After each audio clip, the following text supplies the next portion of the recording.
I was in, I think, an electronics shop, purchasing a transistor radio. As is the way these days, both in the brochure and the assistant congratulated me for doing this. This, of course, was ridiculous. It wasn't my birthday, I wasn't getting married, there was nothing to be congratulated about. In the case of you purchasing this video, it's an entirely different matter. You are to be congratulated because you have decided to make that step to learn an instrument. And it might possibly, as it did in my case, entirely change your life. Learning to play an instrument is hard work. If anybody tells you any different, they're wrong.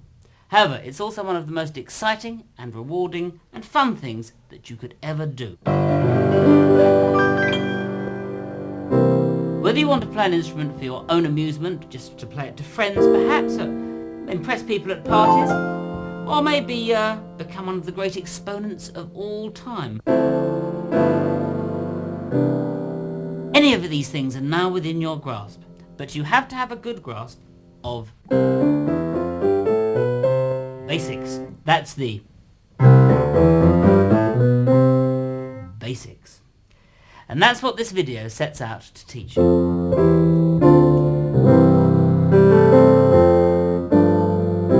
Assumes you have no knowledge of the instrument whatsoever and are starting entirely from scratch. If you follow this video through step by step, by the time you come to the end, you will have a good working knowledge of the instrument, enabling you to decide what type or style of music you wish to play. Of course, there is no substitute for practice, that's the big key to it, and even just as soon as you get to grips with whatever instrument it is, just one note I always found when I started to play, just by getting some sort of a rhythm on one note, gets you the feel of the instrument, and then just adding something else as a simple harmony. It's such a pleasure. Start by playing the video all the way through. It will give you a good idea of the journey, that's the musical journey that you are embarking upon, and the structure of the course. You will notice the program is in sections which you can easily find. Try to complete a section and don't move on until you feel comfortable and ready. When the tutor demonstrates a piece or section, try playing along until you're happy with the way that you sound.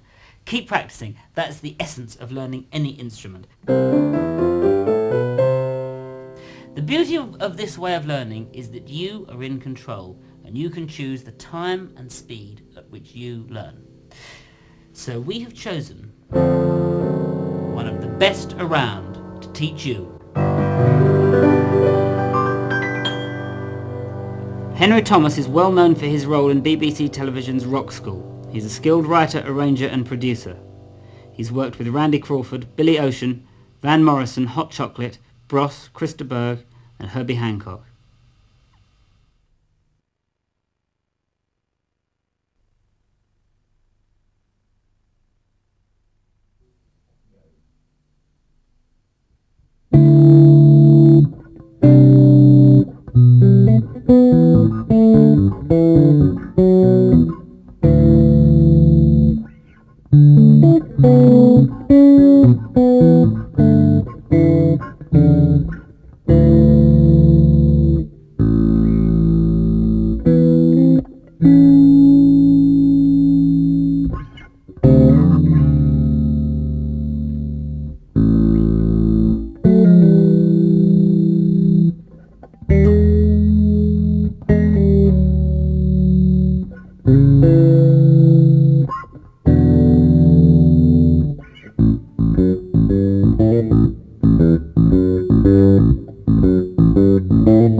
During the course of this video, I'd like to give you an insight into the bass guitar, how it works, the way it's put together, and the basic techniques required to play the instrument. Now, work through the ideas, take your time and absorb them, but most of all, experiment. It's important to tape yourself practicing along to a drum machine or something with a regular beat so that you can check your timing and you can check the execution of notes. Now try playing along with tapes, records, your friends, other musicians. Jam as much as possible. The important thing is that it's great fun and you'll discover that music is a never-ending journey.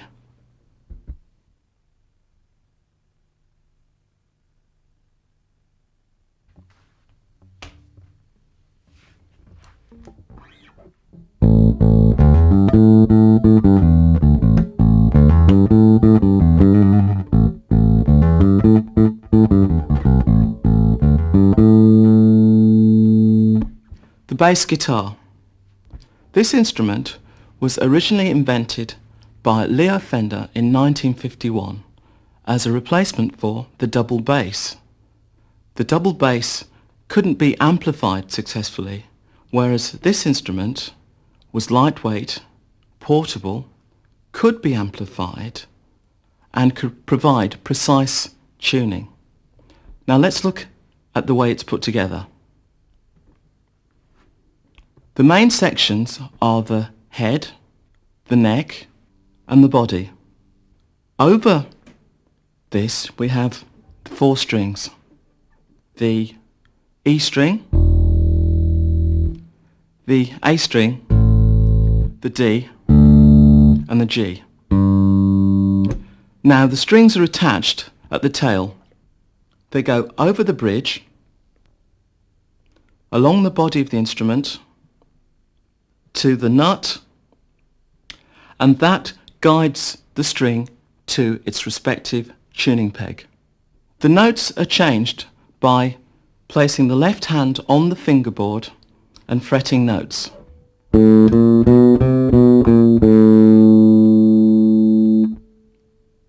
Now, along the neck, you'll notice these metal bars.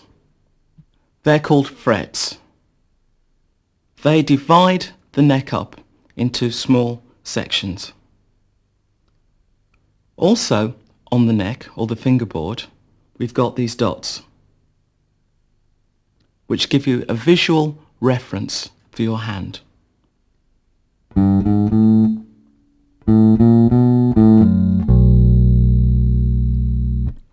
To produce a note, you have to pluck the string. There's various ways of doing that.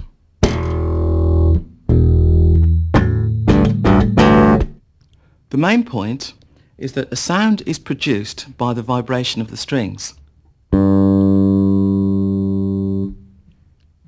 The pickup has a metal magnet and a copper coil, and when the string vibrates, an electrical current is induced in the pickup, and that is sent to the output via this jack plug. Now the signal can be altered with the volume control.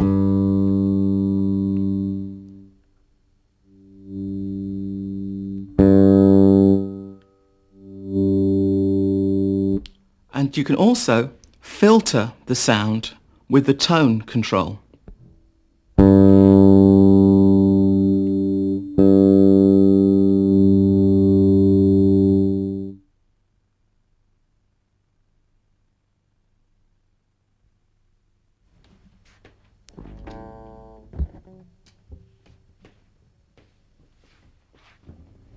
Now, whether you're going to play standing or seated, the important thing is to get comfortable.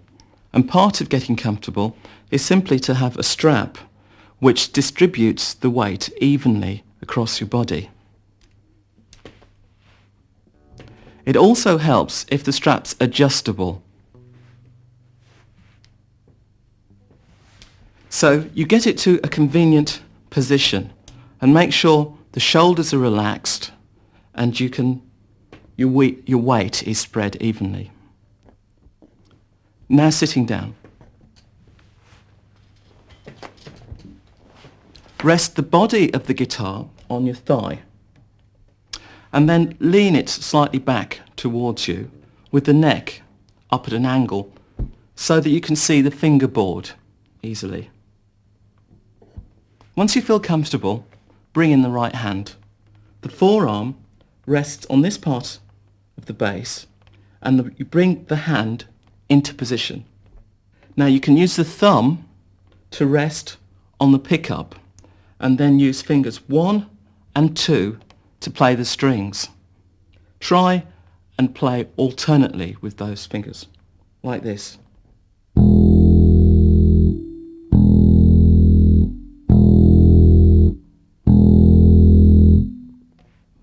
As you move across the strings, you'll notice that your playing finger will rest on the string above it.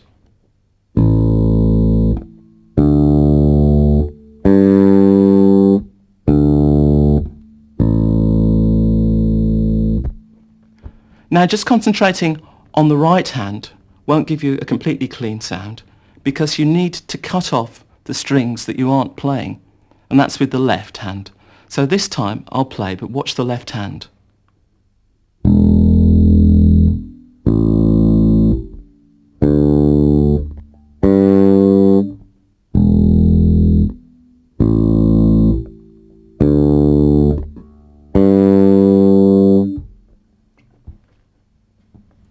You can take the thumb and move. So when you're playing the E string, the thumb will rest on the pickup. When you play the A string, the thumb will rest on the E. When you play the D, the thumb will rest on the A. And when you play the G, the thumb will rest on the D. Like this.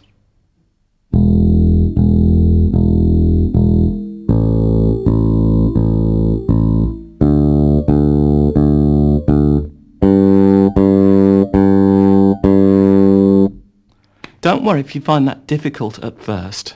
Here's an exercise which will help you to build up your technique. We'll start with the G and just play one note like this. Then the D, one note, A, one note, and E. And then two notes.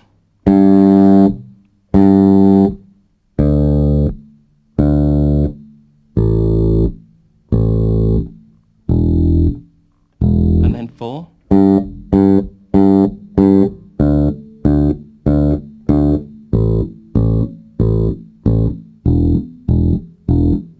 And finally, 8 notes.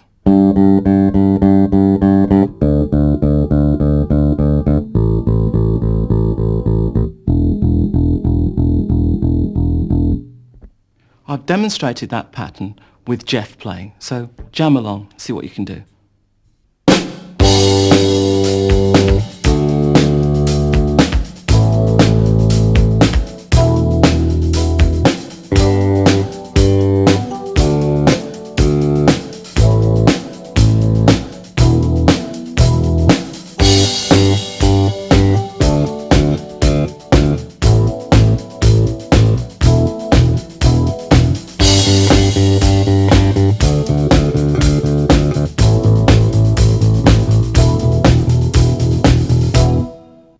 To change the pitch of notes, you need to use the left hand to fret, like this. Now to do that, you take the tip of the finger and you place it straight down on the fingerboard, just behind the fret. And then play. And then the same thing with the second finger. Third, and fourth, the little pinky.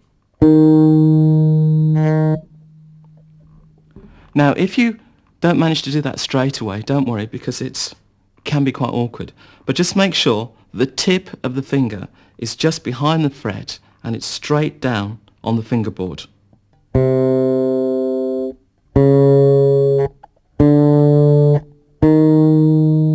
If you get this sort of sound, it means you're not pressing down hard enough.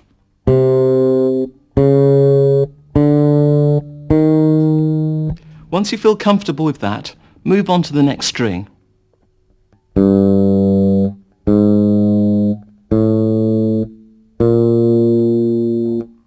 The next string.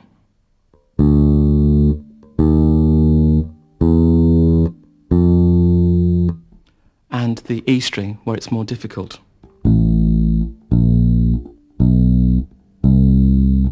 As the strings get thicker, you have to use more tension in the fingers, but only enough to get to produce the note. Now, if you find that it's difficult to stretch your fingers, the gap is too large, then move up the neck slightly, because the frets are slightly closer together, so it'll be a bit easier to play. Like this.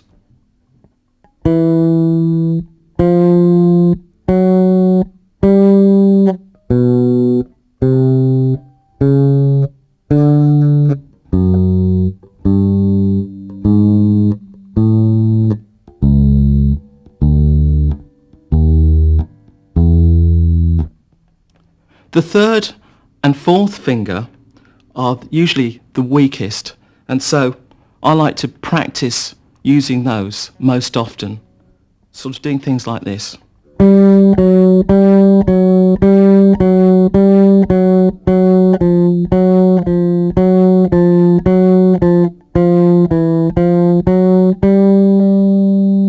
In fact, once I feel comfortable with that, I then move on to the next string.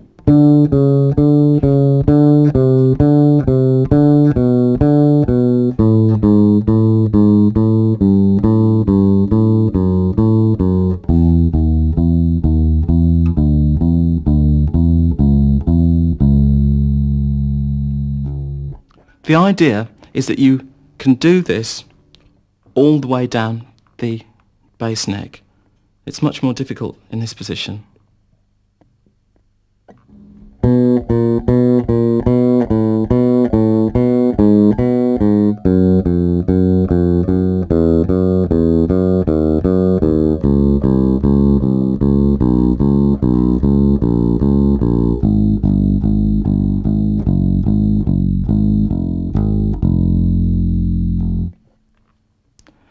look at the thumb. You take the ball of the thumb and rest it on the back of the neck, and it acts like a pivot so that your fingers can pivot round the thumb. Actually, if I use this pencil, I can demonstrate the grip.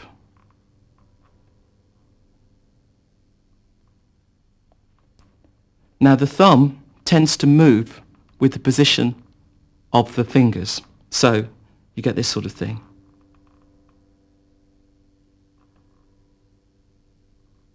And that's called the classical grip. There is another grip, which is the rock grip, where the thumb comes over and the fingers go on like that. But for most things, I prefer to use the classical method. Just one more point that I'd like to mention. You'll find that as your fingers get stronger, the first finger will start to act as a bar across the whole of the fretboard, like this.